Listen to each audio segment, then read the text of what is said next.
Everyone, welcome back to my channel.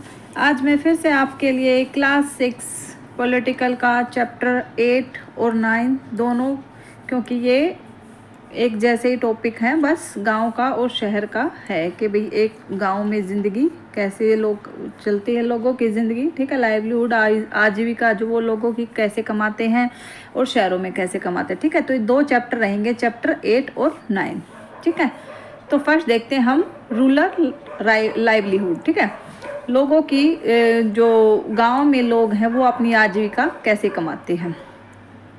तो first क्या है कि फर्स्ट है एग्रीकल्चर। गांव में सबसे ज़्यादा क्या रहती है, गांव में भी और वैसे भी अगर देखा जाए तो हमारी 54% जो इकोनॉमी है अभी भी एग्रीकल्चर बेस्ड है, ठीक है। और इसके अलावा गांव की अगर बात करें तो 80% पॉपुलेशन एग्रीकल्चर पे डिपेंड रहती है।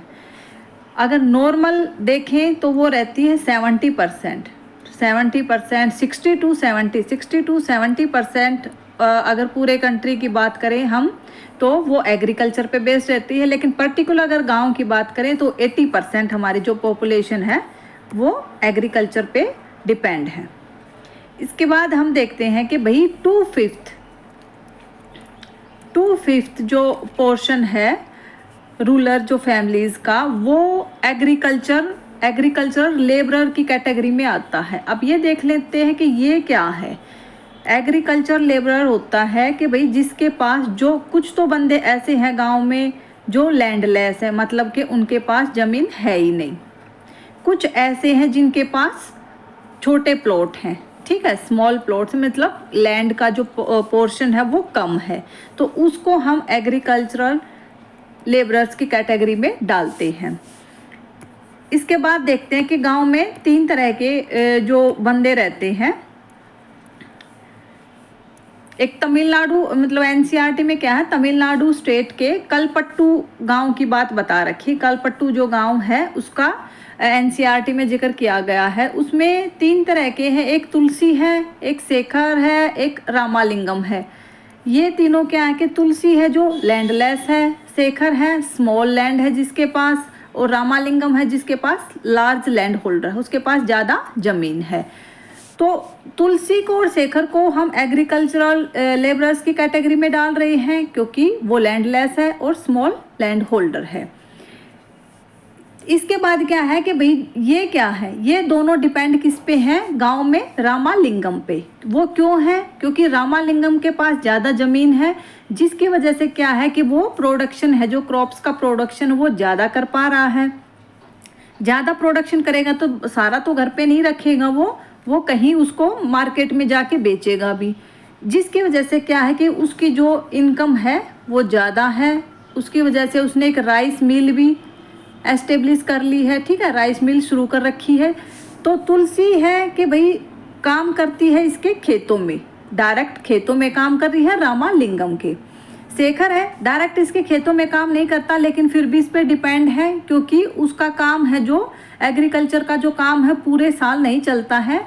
उसको जो बीज बोने हैं या फिर जो वीडिंग करनी, मतलब के जो होते हैं ना साफ सफाई, जो खेतों में जो एक्स्ट्रा खरपतवार जो उग जाता है उसको निकालने को वीडिंग बोलते हैं।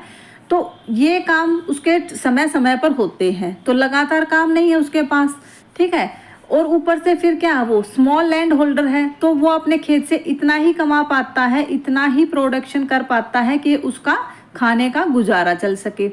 इसके बाद जब उसको एक्स्ट्रा आय की जो इनकम ज़रूर पड़ती है तो उसके लिए उसको रामालिंगम की राइस मिल में नौकरी करनी पड़ती है, ठीक है, राइस मिल में नौकरी करनी पड़ती है, जिससे उसको उसका जो पूरा इनकम है, मतलब कि पूरा जो गुजारा है वो अच्छे से चल सके।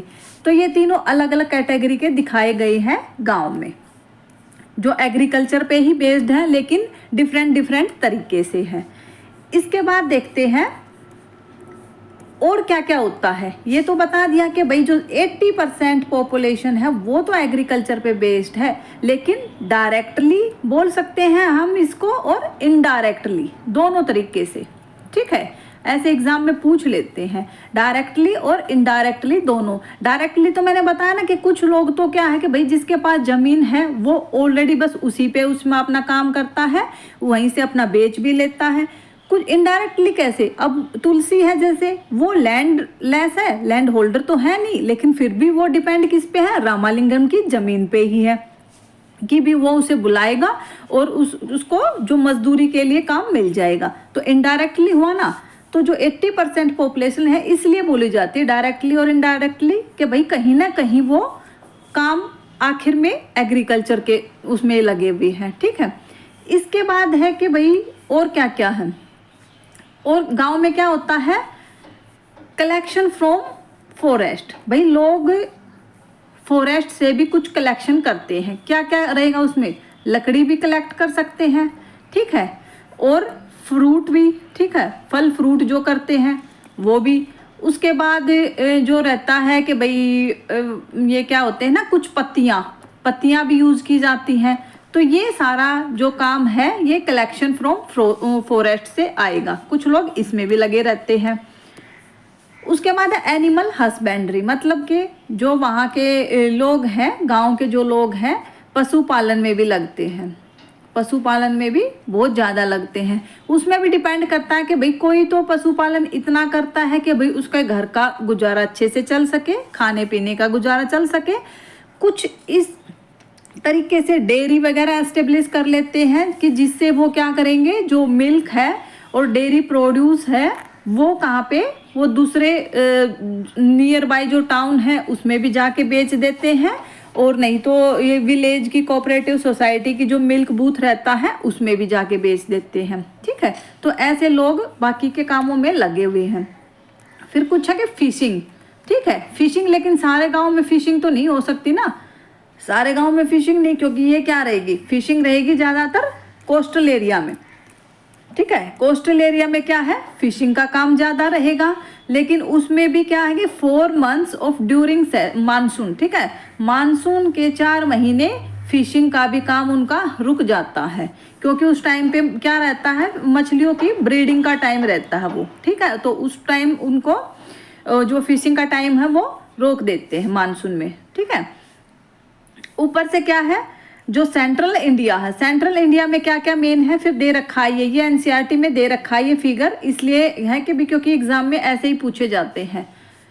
सेंट्रल इंडिया में क्या मेन रहता है, फार्मिंग और कलेक्शन फ्रॉम फॉरेस्ट।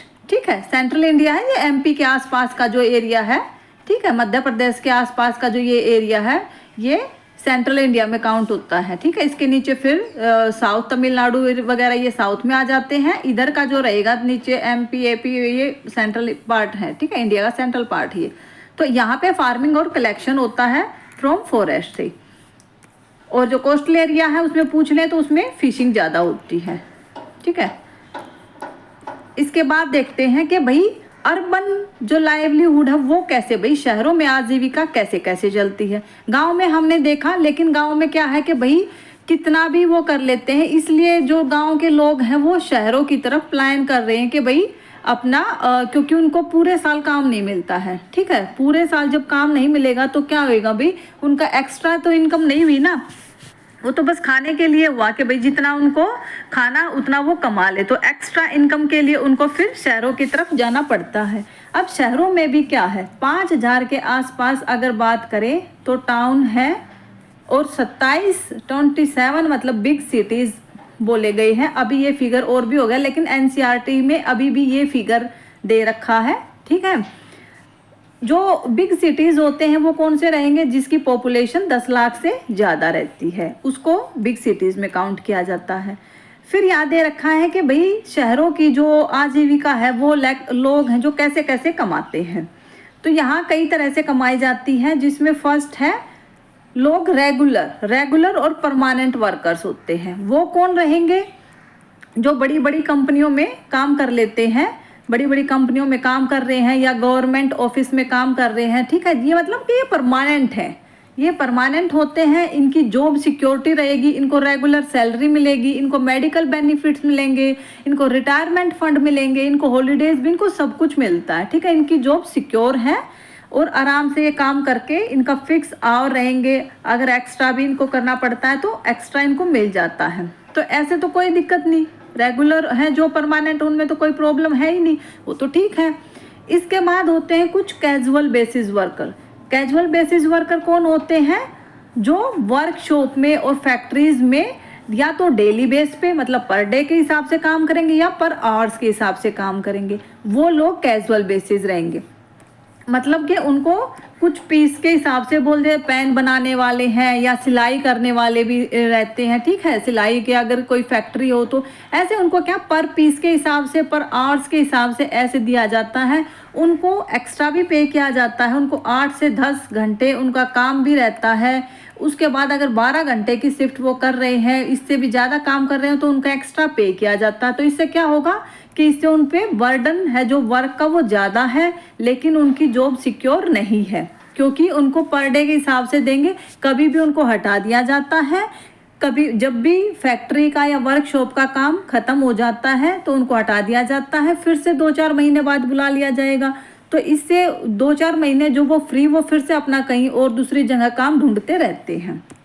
ये कैजुअल वर्कर होते हैं।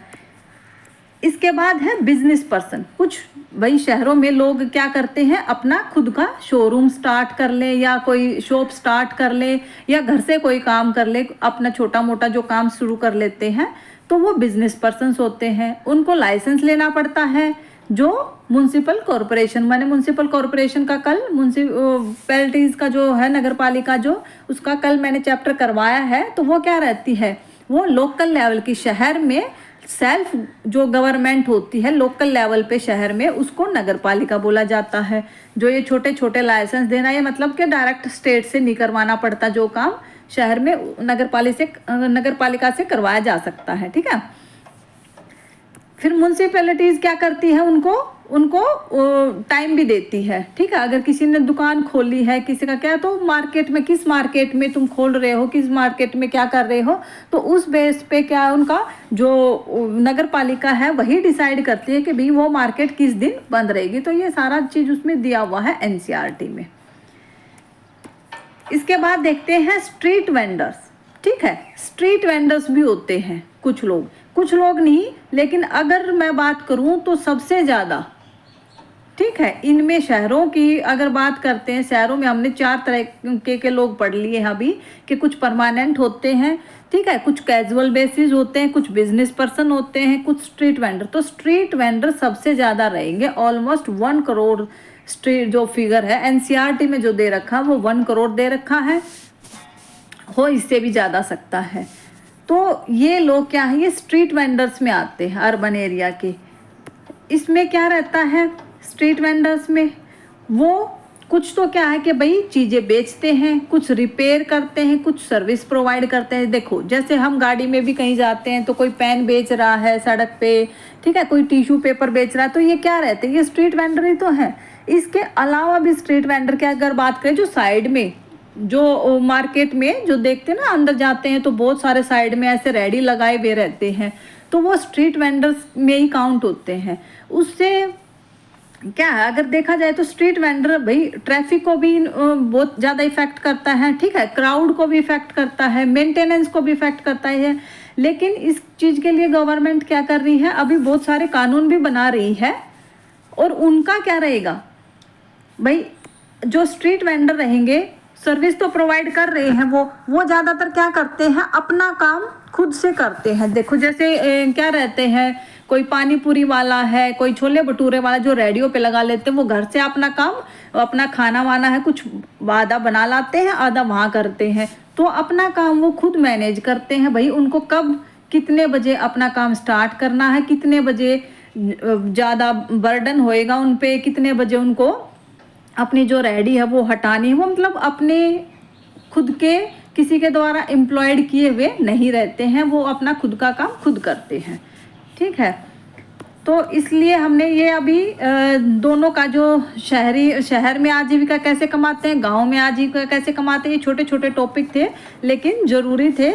इससे हमारी आज की क्या है, ये जो क्लास 6 की पॉलिटिकल है वो ख़त्म होती है, और हम इसके बाद हम क्लास 7 की शुरू करेंगे। और इसके मैं कुछ वन लाइनर क्वेश्चन, ठीक है, वन लाइनर क्वेश्चन या MCQ वो बना के डाल दूंगी। जैसे आपको चाहिए वो कमेंट में आप मुझे बता दीजिए, ताकि आपका उससे क्या हो जाएगा, रिवीजन साथ साथ में हो जाएगा। ठीक है, तब तक के लिए बाय बाय, मिलते हैं नेक्स्ट वीडियो में।